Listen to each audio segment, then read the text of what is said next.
नमस्कार दोस्तों, हमारे इस सत्य वचन चैनल में आपका स्वागत है। एक समय की बात है, एक राज्य में एक प्रतापी राजा राज करता था। एक दिन उसके दरबार में एक विदेशी आगंतुक आया और उसने राजा को एक सुंदर पत्थर उपहार स्वरूप प्रदान किया। राजा वह पत्थर देख बहुत प्रसन्न हुआ। उसने उस पत्थर से भगवान विष्णु की प्रतिमा का निर्माण कर उसे राज्य के मंदिर में स्थापित करने का निर्णय लिया और प्रतिमा निर्माण का कार्य राज्य के महामंत्री को सौंप दिया। महामंत्री गांव के सर्वश्रेष्ठ मूर्तिकार के पास गया और उसे वह पत्थर देते हुए बोला, महाराज मंदिर में भगवान विष्णु की प्रतिमा स्थापित करना चाहते हैं। 7 दिवस के भीतर इस पत्थर से भगवान विष्णु की प्रतिमा तैयार कर राजमहल पहुंचा देना।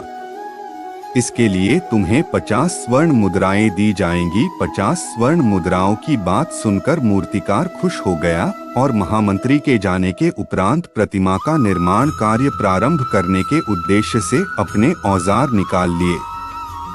अपने औजारों में से उसने एक हथौड़ा लिया और पत्थर तोड़ने के लिए उस पर हथौड़े से वार करने लगा, किंतु पत्थर जस का तस रहा। मूर्तिकार ने हथौड़े के कई वार पत्थर पर किए, किंतु पत्थर नहीं टूटा।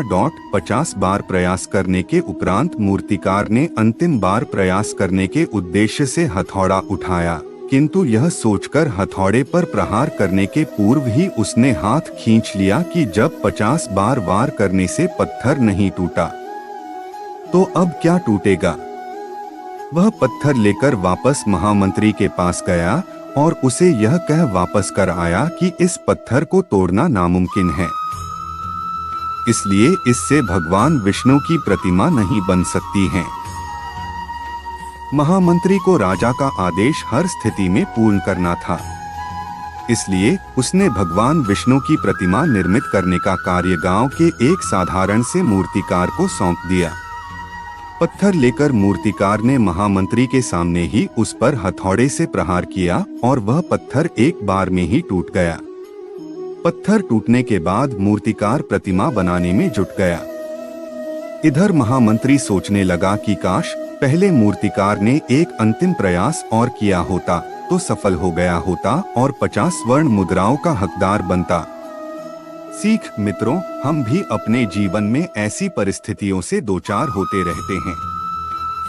कई बार किसी कार्य को करने के पूर्व या किसी समस्या के सामने आने पर उसका निराकरण करने के पूर्व ही हमारा आत्मविश्वास डगमगा जाता है और हम प्रयास किए बिना ही हार मान लेते हैं।